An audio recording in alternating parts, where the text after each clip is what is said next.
Welcome back, everyone. So in this video, we're going to talk about regressions. Previously, we kind of dived more into average rates of change, but this is going to be part 2 of that similar lesson. So with regression models, we're going to be given a data set, and that data set is going to look in the form of a table or a set of ordered pairs. So it would look something like this, where I give you a table or I can give you some ordered pairs, and essentially what you have to do is we're going to determine what kind of function best represents this data. So in order to do that, we're going to be given a couple little sets that represent different rules.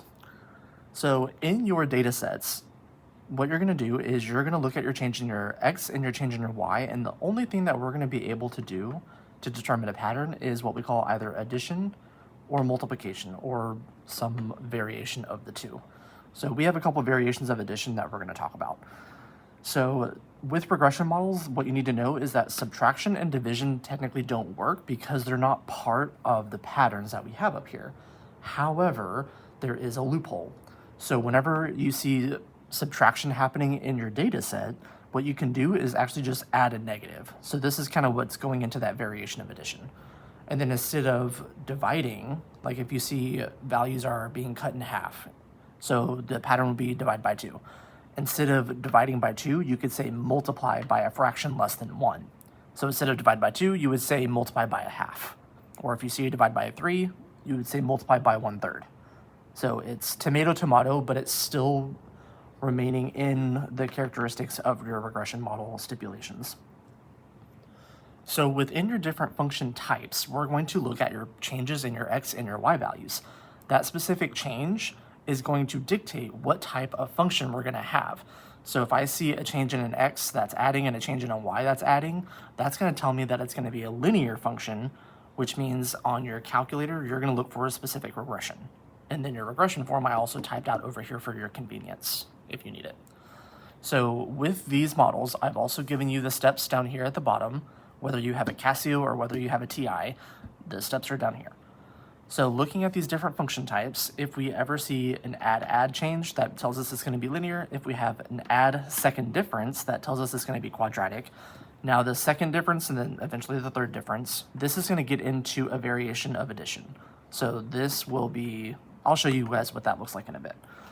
And then if you ever have an add multiply pattern, that's going to tell you it's going to be an exponential function. And then if you have a multiply add pattern, that tells you it's going to be a logarithmic function. So let's take a look to see what some of these look like. So starting off on number 5. So I'm going to look at the change in my x and the change in my y. I want to see what's happening.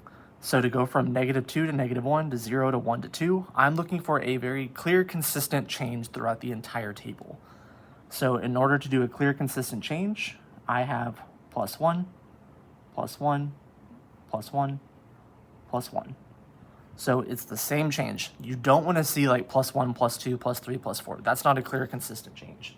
So the change that you see, it needs to be the exact same throughout. Got multiple pages over here. All right, so now let's look at the change in the y. So we have a change going from 2 to 3 to 4 to 5 to 6. So that change right here is going to be just +1. So what this tells me is that this is going to be an add pattern, which that is going to correspond to being a linear equation. So when you get to function rule, this is where you're going to do regression in the calculator. So I'm sure a lot of you can probably do this one by hand, but I still want to show you just the function types.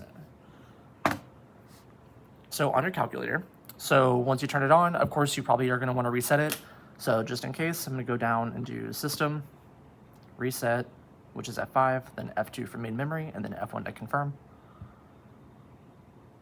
Then Exit, then back to main menu.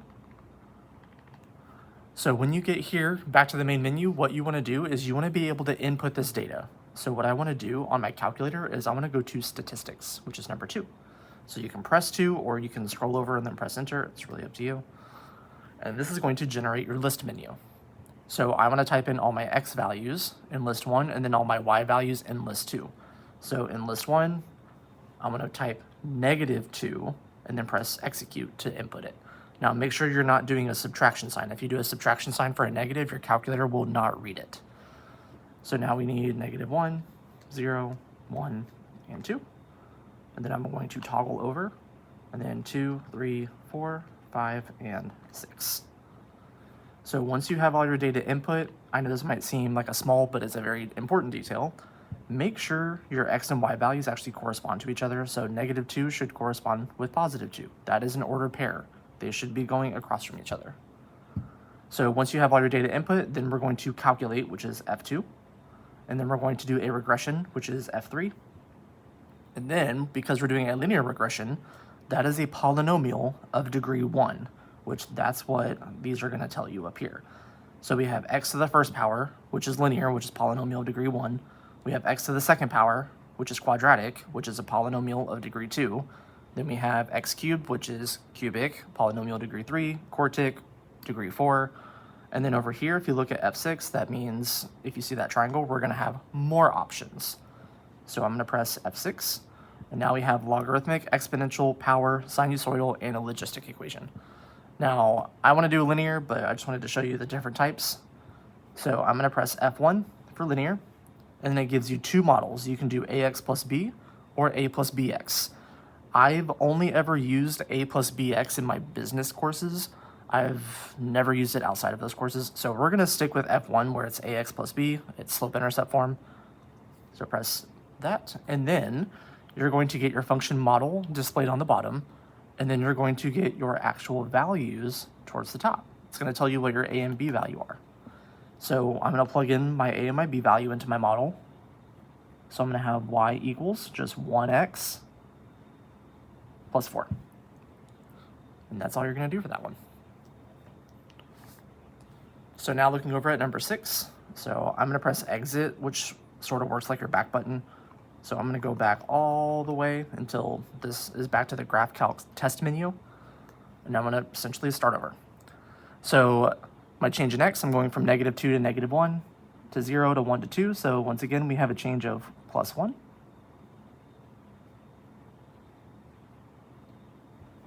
And if I look at my y values, I'm going from 1 to 3 to 9 to 27 to 81.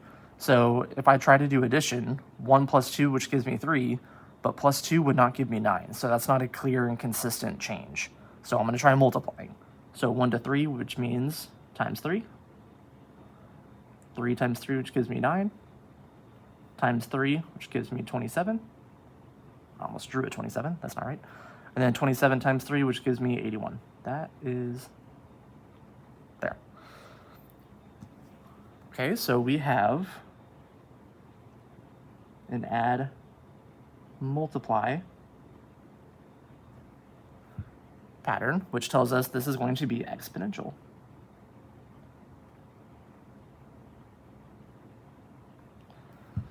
So now I'm ready to go to my calculator. So over here on the statistics menu, the x values are actually the same from my previous problem, so I'm actually going to keep them. And over here, you can either type over your values. So I can type in 1, that's not a 1, 1, 3, which is already there, 9, 27, and 81.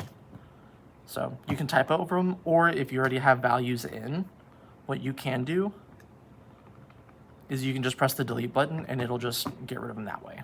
So you have a couple options. So now that I have my values input, I'm going to press calculate, which is F2, a regression, which is F3, and I'm looking for exponential. So for exponential on the Casio, it's not going to be on this first set of entries, so I need to press F6 to toggle. And then exponential is your EXP, which is F2. And when you get here, you have two different exponential models that we can use. Now your AE to the BX, I didn't use this model until I went to Cal 2. So we're going to stick with AB raised to the X for your regression. So we're going to press F2. So your function rule here is going to be at the bottom. So A times B raised to the X. And then it tells you your A value is 9 and your B value is 3. So we're going to write y equals 9 times 3 raised to the X. All right, now moving on to the next one. So looking down here, so I'm going to do my change in my x values, which is just +1, +1, +1, +1. so on and so on.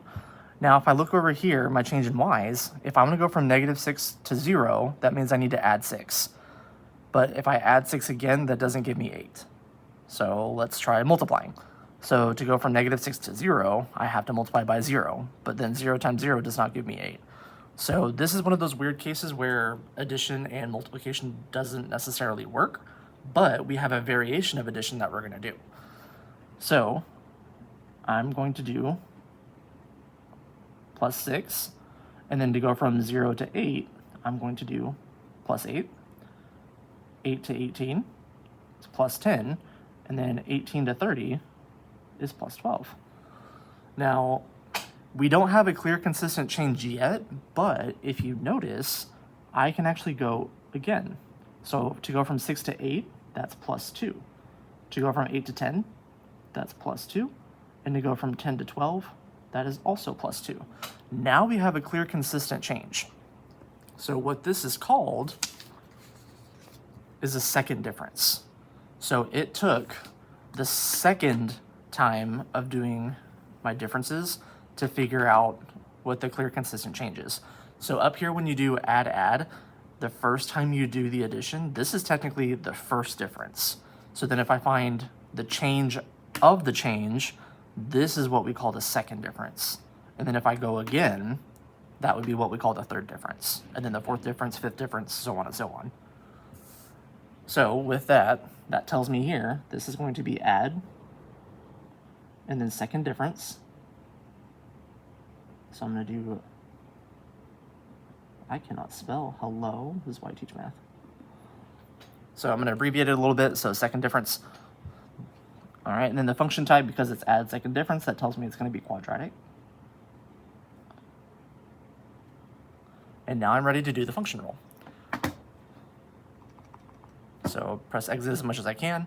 So I have completely new values, so I'm just going to delete everything that's currently in my list. So then retype. So we're going to go 0, 1, 2, 3, 4. And then we have -6, 0, 8, 18, and 30. So I'm going to calculate, regression, then F3 for quadratic. So at the bottom, you have your model, and you have your A, B, and C values that you're going to plug in. So based on the model, we're going to have y equals 1x squared plus 5x minus 6. All right, now looking at the next one, number 8. So I'm going from -4 to -3 to -2 to -1, so on and so on. So this tells me I'm going to do an add pattern of +1.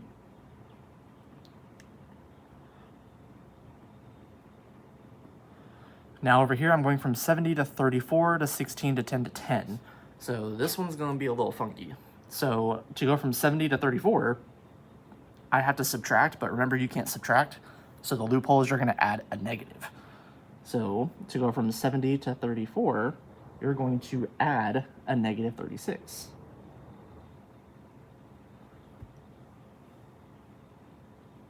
And to go from 34 to 16, once again, we're going to have to add a negative. That's going to be a -18.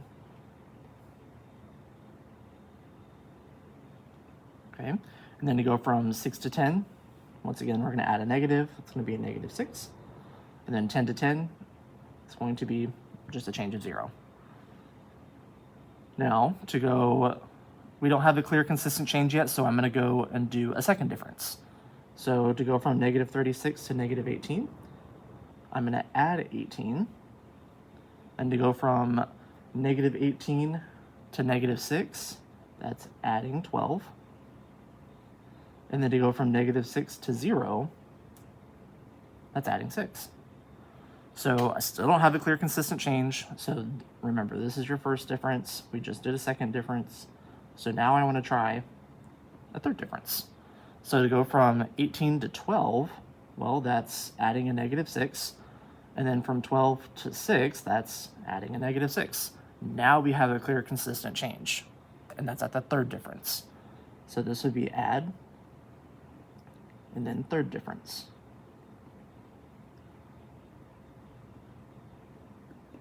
Make sure I can actually spell difference correctly, even though I'm abbreviating it. So add third difference, which tells me it's going to be cubic. And now we're ready to find the function rule.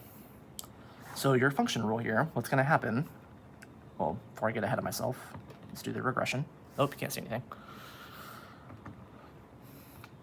All right, so let's exit as much as we can so you can see all the steps. So -4, -3, -2, -1, and 0. And then 70, 34, 16, 10, and 10. So once again, calculate a regression, and I want cubic, which means I want a polynomial of degree 3, which means I'm going to press F4. That is definitely not right. Haha, that should be a 70. Sausage fingers. There we go. That's what I want. Okay, so when you look at your regression screen here, you're going to have a special little circumstance happen. So based on your model, so if you see this little pink arrow over here, this tells you that there's more to see on your screen. It just can't show everything. So if I scroll down, there's your model. So I'm going to go ahead and do y equals ax cubed plus bx squared plus cx plus d. All right, so they're telling you that your a value is equal to -0.9 repeating, and that your b value is equal to 2.73 times 10 to the -12 power. That's what that e -12 means right there. And then they're also telling you that your c value here is going to be equal to 1, and then your d value here is equal to 10. So when I plug everything in, so this is -0.9 repeating x cubed plus 2.73 times 10 raised to the -12 x squared plus x, which is 1x, and then plus 10. Okay, so what's significant about this is if you ever have a like a 0.9 repeating, well, that's literally the same as just 1. So this is the same as just writing a negative x cubed. And then right here, if I have 2.73 times 10 to the -12, this is telling you I'm going to take this decimal, move it to the left 12 times. So that number is going to be so infinitesimally small that it's essentially non-existent. So when you get a number that small, it's just going to go to 0. And then plus x and plus 10. So now when I clean this up, I don't need this entire term right here. Anything times 0 just is going to go away.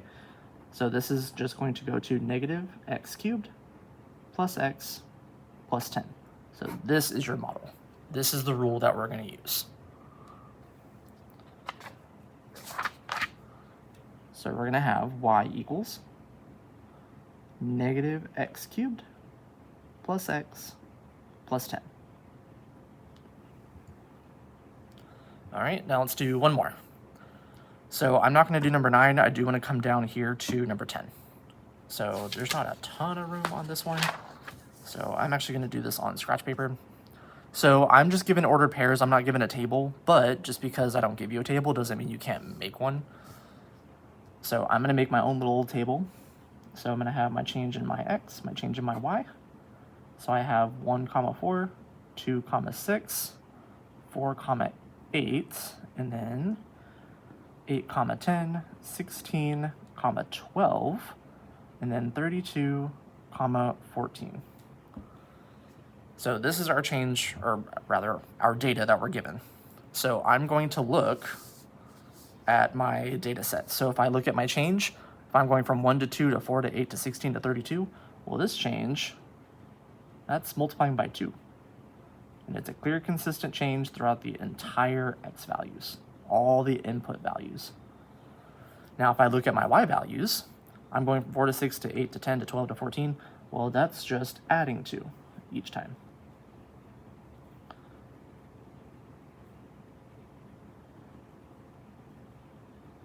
So based on this, I'm going to have a multiply add pattern. So down here. So I have a multiply add.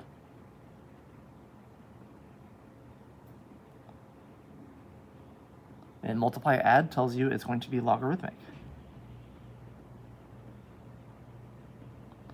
So now we're ready to actually find the function rule. So on your calculator, so press exit, I'm gonna go back all the way over here and delete all these values. So in list 1, so I'm actually gonna use my handwritten table as my reference. So I want 1, 2, 4, 8, 16, and 32. And then 4, 6, 8, 10, 12, and 14. So I want to do a logarithmic regression. Well, can't see. So I'm going to toggle over, press F6, and I want logarithmic, so I'm going to press F1. So your model's here at the bottom, a plus b times ln x, and then we have our a and our b values. Now, whenever you get a non-terminating decimal as part of your equation, as part of your rule, the general rule of thumb is you're just going to round to the third decimal place. So your model is just a plus b ln x. So your rule over here, you're going to write 4 plus 2.885 natural log of x. Ta-da!